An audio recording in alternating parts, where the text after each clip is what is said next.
I'm trying to come up with a system that lets you see more of my background, and I'm not just standing here holding the camera. I'm figuring it out.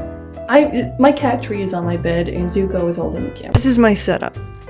But anyway, I was gonna script this video, and I did script this video because I'm like, there's a lot that I want to say, and I want to throw in jokes here and there because it's funny, and this stuff comes to me at 1 o'clock in the morning when I'm trying to fall asleep. However,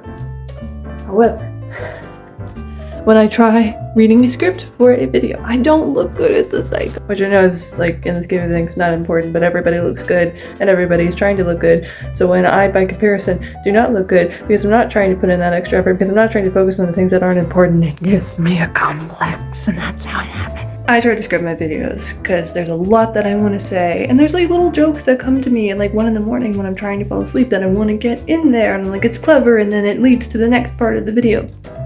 However, then I go and I listen to the video, and I can hear myself like sound like a freaking robot or sound like a self-help video, and there's nothing against someone trying to make a video, trying to look nice, trying to educate people on a topic that they know a lot about, and it always takes me out every time I watch them. I'm like, okay, this is a business. This isn't a person who is actually trying to connect with me. And I'm like, I get it. You are a business and you are trying to maintain that disconnect in a world where everybody is parasocially latching onto things. But I like it when I can connect with someone who is making a video. That's not me trying to say that I'm trying to forge an unhealthy connection with people who watch my content. I don't really know how to do it in a healthy way because it doesn't really exist yet, and we're all just kind of like learning from our favorite content creators. But what I do know is I value authenticity over professionalism. I mean, can you see by my setup here? It doesn't look too bad right now. I gotta figure that out. What I'm trying to say is I want to say stuff as me. I don't want there to be this whole wall of shit that it goes through that by the time it's on the other side of it, it's not even my voice anymore. I want to be able to say stuff. I mean, these videos help me process things that I'm going through, and by extension, hopefully, this really helps someone else who is going through something similar. I know my experience is my own, and not everybody is going to be able to relate to everything that I'm going through, but the things that they can relate to, they're going to be able to understand more because I am speaking directly from what I'm going through. But yeah, I have hella ADHD, so we're probably going to go through a million different tangents, and I'm going to have to film this a lot because I missed something because I focused way too much on one part of it. Like this wasn't in the script, but it was important, so I'm glad it's here.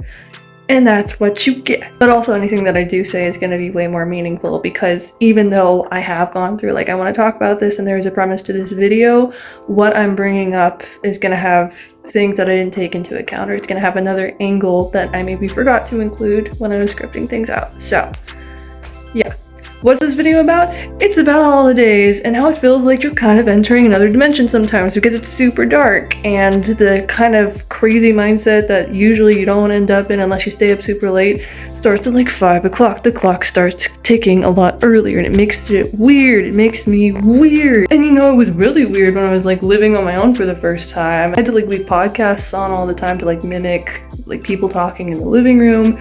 I'm an introvert and it didn't hit me like right away, but like no one is meant to be on their own this long, especially at that time of year. If you have the kind of seasonal depression that hits you that way, for some people it hits them in the summer, which lame.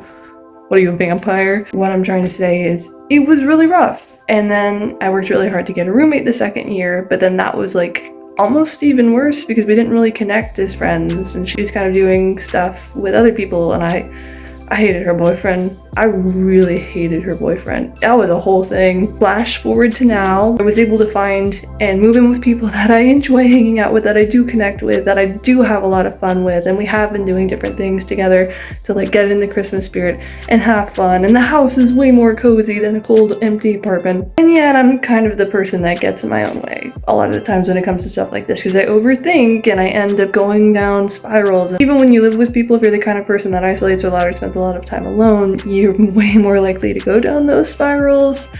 And again, it's the lack of sunlight, it's all kinds of stuff factor into this. Anyway, I feel weird, and I have been trying to get in the Christmas spirit that I felt when I was a kid for like the past few years. And like in middle school, everything's weird because you just kind of figured out that Santa's not real, and it feels like everything is a lie, and all that you have is school, which you don't really get a choice in, to get a job that you don't really want, but you have to do for the rest of your life until you retire when you're old.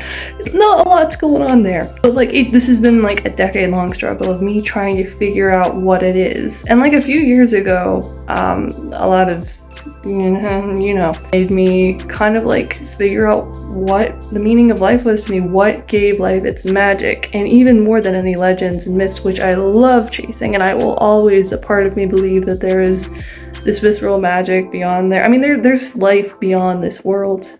I know that. None of us know what the hell it is. This place is so freaking weird.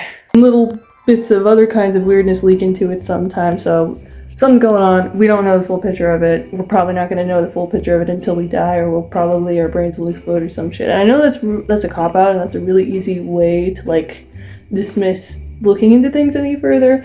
I just think that sometimes you can go so far to the point where it gets in the way of you enjoying your time here, and I think that that's important. Anyway, finding the magic in what you do see, in each other and in the earth. There's so much weird shit that is already easy to see in front of you. So I've been trying to figure that out. And ultimately, the biggest magic that this world has to offer is connection.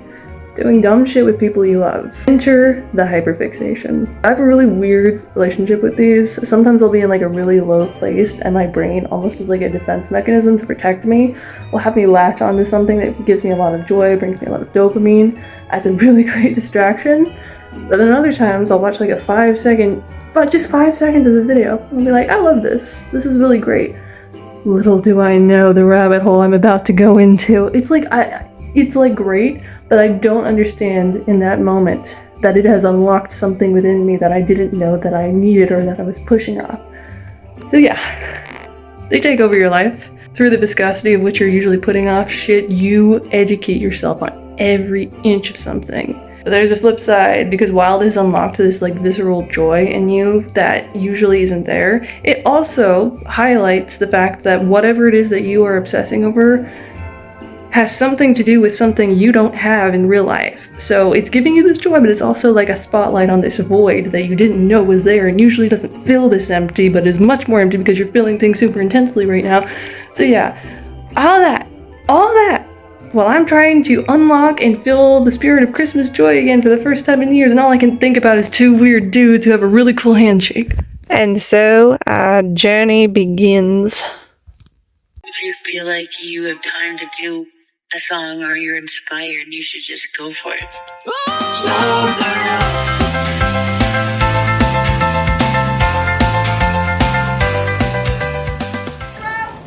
Guys, smile a little bit! No! So I know I literally just went on a whole rant about how I don't want to script my videos because it makes me sound like I'm unnatural and all kinds of stuff, and I still stand by that. But I also hate it when I'm all over the place, and with ADHD, I need some structure. So I'm going to continue to mix things up, but for this portion of the video where I'm not like in front of a camera and it's not as like awkward with me like scripting stuff, I am going to use a script, but I promise you, I swear by it, there will be passion.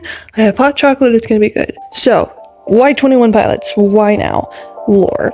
If there is an overarching story to your music videos that you put your heart and your soul into, you got me. Also, their music's really fun and really dark, and that tracks for me. I heard Drag Path from an Instagram post, and my life changed in that moment. So when I started to see bits and pieces of the lore and, you know, slowly got sucked into the fandom. Next thing I knew, I was watching all of the relevant music videos just to see what would happen next. And then it was compilations of them doing dumb shit. And then it was Tyler being sassy to children. Is a hot dog a sandwich?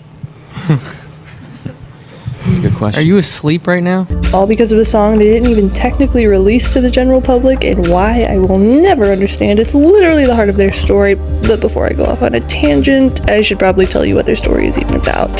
So in the city of Dima, everyone is ruled by 9 bishops, who control them through fear disguised as religion. Only Clancy, aka Tyler, has successfully escaped from the city before, but he's constantly being pursued by Nico, the leader of the 9 bishops, leading to this cycle of him escaping and being captured over and over again. The whole time, he's being aided by a rebel group known as the Banditos. Their leader is Torchbearer, aka Josh, who will always go after Clancy when he's brought back to Dima. See, Clancy has the abilities of the bishops, making him their best bet at taking them down. And ultimately, after receiving some magical antlers from this thing named Ned, they storm the castle. And after an intense fight with Nico, Clancy wins, and for a second it looks like we finally have a happy ending. Only for it to be revealed that Clancy was destined to become Nico all along. See, they've been stuck in this cycle with multiple Clancys fighting against multiple Nikos and multiple torchbearers trying to stop the inevitable, only for it to end that way each time. Which is pretty bleak considering the whole thing is an analogy for mental health struggles, but I don't think it's meant to be this bummer. See, the actual ending shows Torchbearer leave Dima, not because he's given up on Clancy, but because he's going to go find the next one, because they'll try again. Always.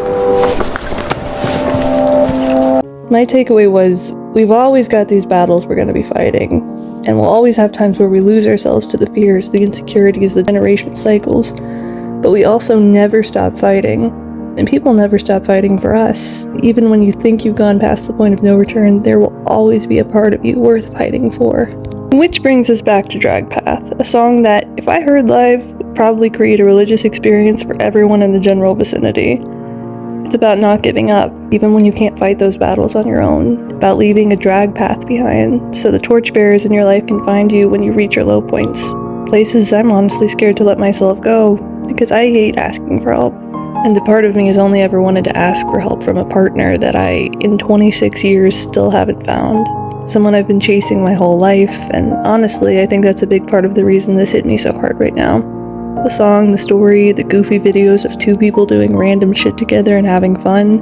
But everything I've ever latched onto has been stories about people going on adventures together.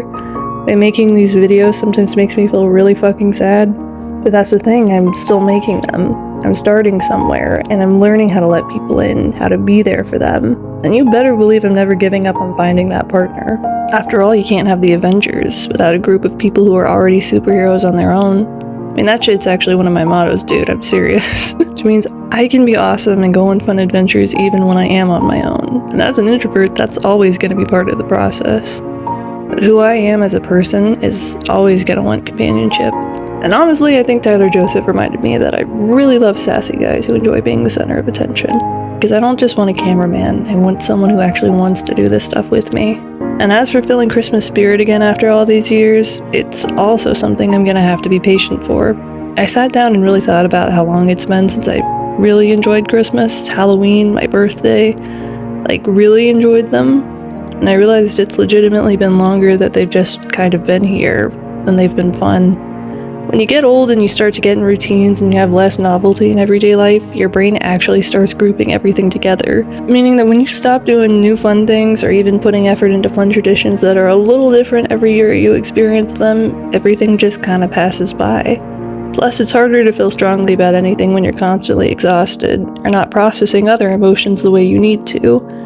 I honestly got really scared of sitting with sadness because my brain sees it as hopelessness, as giving up, as being stuck in bed for several days and not being able to get out, which terrifies me. But it's not. It's a natural human emotion I need to feel if I want to be healthy. All that to say, I have some work to do before I can expect to reach that level of joy again. And I mean, it'll never feel exactly the way it did, but if I've learned anything about being an adult, it's that a lot of things are actually way more fun. The Japan trip? Pure ecstasy the whole time. I enjoyed the fuck out of that. Honestly, I've been making an effort to do stuff like that a lot. I mean, you don't have to spend $5,000 every time you feel stuck, but it's important to regularly give yourself new experiences and make an effort to get into the holidays. So you bet your ass I'm stopping and smelling the roses again. After all, you never know when your Clancy's gonna need you to storm Dima to save him again. Gotta be in tip-top shape for that.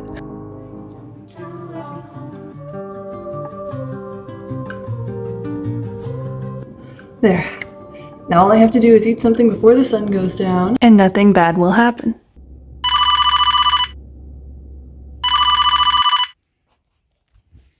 Yellow. What good is a torchbearer who can't find their own Clancy? Well, Merry Christmas to you too, Nico. Should have happened by now. We both know that. Why don't you save everyone the trouble and just cut things short? You know what I think? I think this is the most you've ever talked to me. And I think that means you're really, really scared. I must be getting closer. So you know what? Suck a lemon, little man. Have it your way, but you're not gonna like what comes next. Oh shit. Hiya, pal.